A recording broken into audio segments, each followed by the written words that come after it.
Сәлем, бүгінгі шығарылышта ел оқытушысы бәйгесі жеңушісіне икона, бір юлы 35 қатын қыз білән ұшырашқан Ират һәм Тоқай. Әйе, мұнда да Тоқай, ғафу етіңіз. Қазір толырақ. Ростов өлкәсеннән яшь укытучы кызга ел укытучысы бәйгесендә икона бүләк итәләр. Ул бу турыда видео төшереп TikTokка урнаштыра һәм аның сүзләренчә җиңүчеләргә акча булачак дип әйтәләр. Әмма сүзләрендә тормыйлар. Оештыручылар бөтенләй капма-каршы версияны әйтә. Алар акча турында бер сүз булмады диләр, ә иконаны РПЦ бүләге дип әйтәләр. Койсы хаклы, ансын Ходай белсен инде. Ходай дигәннән миңа калса бу искиткеч шәп бүләк, алайса хәзерге яшьләр бузылып беттеләр, тәмам имам юк. Имамы бар, иманы юк, әхләгы юк, аларга шул материаль якны гына уйлау булсын, акча гына булсын. Без вообще-то бу дөньяда мәңгегә яшәйбез, безнең теге дөньяга китәсе бар, зәк савап тупларга кирәк. Үзен тырышмыйсың анда, сиңа менә РПЦ белән мәгариф министрлыгы ярдәм итә. Вообще-то син рәхмәт әйтәсе урынга монда зорланып ятасың. Бузылып беттеләр бу яшьләр, астагфирулла. Бердәм Россия фиркасы депутаты Денис Хахалов яки Хахалов, мөһим түгел бөтенләй. Үзенең дуслары белән ауга баргач бүрене тапты. Аңа бу бер тапкыр таптап узугына, снегоход белән таптап узугына кебек тоела. Шуңа күрә ул тагын 2-3 кат снегоход белән уза бүре өстеннән, бүренең һаман үлмәвенә аптырый, бүренең авызына мылтык тыга һәм аяк белән таптап үтерергә тәкъдим итә. Сөйнә, көлә, кызык аңа. Әлбәттә, аны бу хәлдән соң Бердәм Россия фиркасыннан чыгаралар, җинаять эше кузгатылган. Мен сәясәт тирәсендә кайнаган, сәясәттәге кешеләрнең психик сәламәтлеге бөтенләй тикшерелмәве, аларның үзләрен Алла дип хис итеп теләсә нәрсә эшләп бирүләре темасына кагылырга теләмим, чөнки без моны барыбыз да беләбез һәм нинди зур масштабларда икәнен дә күрәбез. Мин белмим моны ничек хәл итәргә икән. Мин башка темага кагылырга телим, ул менә шундый кешеләр аркасында, шундый хәшәретләр аркасында гади кешеләрнең аучылык темасына карата мөнәсәбәтләре тискәрегә әверелә. Чөнки менә бу ситуацияларны читкә алып ташласан, менә бу ауга һәм балыкка теләсә нәрсә эшләп, ишеп исереп ятыр өчен баручыларны исәпкә алмаганда, әлбәттә бик кыен моңа күз йомырга, менә шул пычракны алып атып, чиста аучылыкны гына калдырсан, ул кирәк һөнәр. Ул табигатьтә айрым төрләрнең популяциясын саклау һәм балансын саклау өчен кирәкле һөнәр. Менә шундый кешеләр аркасында, мондый ситуациялар аркасында гади кешеләр аучылык турында стереотиплы фикер йөртә башлый. Сез нәрсә уйлыйсыз бу турыда? Гомумән, бу ситуация турында һәм аучылык турында. Якутскның үз халкын никадәр кайгыртучан өлкә икәнен белмәгән булсагыз, хәзер белерсез. Анда буз белән капланган баскычны кешеләр менгәндә төшкәндә таеп егылмасын өчен юрган һәм матрас кисәкләре белән түшәгәннәр. Ком түгел, әлмәттәге кебек кахва да түгел хәтта, юрган һәм матраслар. Менә бу ичмасам уровень, сез әйтәсез, халыкны кайгыртмый дәүләт дип, кайгыртаның кадерен белергә кирәк һәм сөйләргә кирәк менә шундый әйберләр турында. Япониядән 39 яшьлек Такаси Миягава исемле Ират бер юлы 35 хатын кыз белән очрашкан. Мен нәрсәгә кирәк булган ул аңа дип сорарсыз сез. Сәбәбен әйтсәм, нинди дахи кеше булган икән бу, дахи кеше икән бу дип уйлаячаксыз.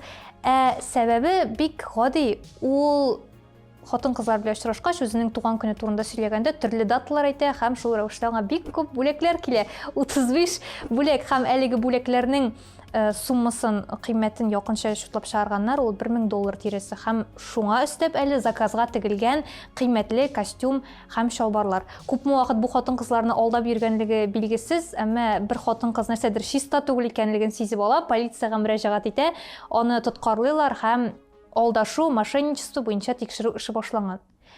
Мин аңламыйм, нәрсә эшләгән ул шуның кадәр, нәрсәдә гаепле ул, үзләренең башлары барып җитмәгән, шундый гениаль әйбергә көнләшеп аны гаепләп яталар.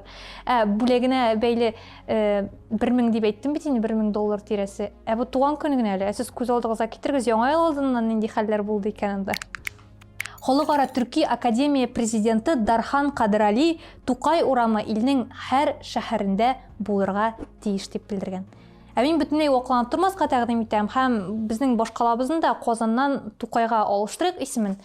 Ул яз айлары җитә башлауга Тукайның жаны бәргеләнә башлыйдыр инде мискенемнең. Ул мәсьәләдә Тукай шулкадәр уңай әйбер, мәдәният өлкәсендә эшләүче кешеләргә эшне менә икеләтә киметә дә куя инде ул аеруча яз айлары җиткәндә. Ниндидер оригиналь, кызыклы яңа әйбер уйлап мәшәкатьләнәсе юк. Анда Тукай исеме кергән инкубатордан чыккан шикелле конкурслар чыга да тора. Без Тукайның варислары, Тукай иле, без Тукайның дәвамчылары, тагын нәрсәләр анда. Һәм Шолт Мөхәммәтҗан эше бетте, күпме телисең шуның кадәр нәрсәләр уйлап чыгарырга була.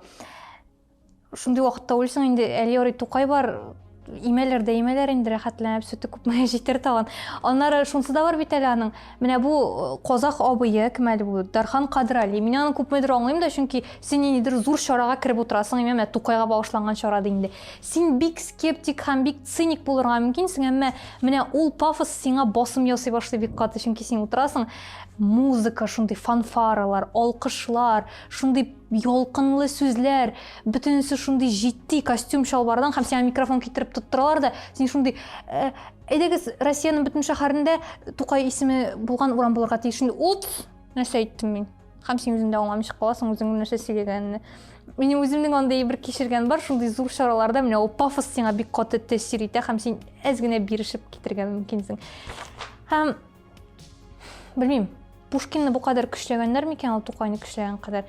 Гафу итегез инде, бу монда иму сүзе генә туры килми, бу чын-чынлап көчләү. Күз алдына китерәмен мин тегендә экранның теге ягында шундый милләт пәрвәр бер апа яки абый карап сүгенеп утырадыр инде, бу манка нәрсә сөйләп басып тора монда дип. Йөрәгем әллә ничек китте, но яра барып ияләшкән янда әйберләргә. Тукай менә мин дә шул көчләүгә үземнең үзелешемне керткән булып чыгам инде. Гафу итсең харышын. Бик яратам, бик хөрмәт итәм. Тынычланырсың дип өметләнәм бер кайчан.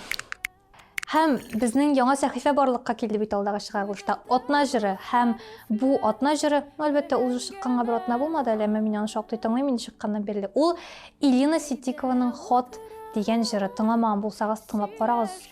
Ул мин шул җырдагы хис кичерешләрне күпмедер вакыт элек үзем аша үткәргән, кичергән кеше булганга миңа бик якын булдым ул. Әмма ул шул кадәр самими, ихлас, нечкә әйбер. Сез дә тыңлап карагыз һәм үзегезнең фикерләрегезне языгыз. Һәм сез үзегез нәрсә тыңлап йөрдегез? Алдагы чыгарылышта сез бер нәрсә язмадыгыз, миңа кирәк сезнең лайкларыгыз һәм комментарийларыгыз. Эшләмим алайса бер нәрсә язмасагыз дип әйтәсе килгән юк. Мин эшләүне дәвам итәчәкмен. Фикерләрегезне языгыз. Шуның белән шул, сезнең белән гүзәл иде. Сау булыгыз.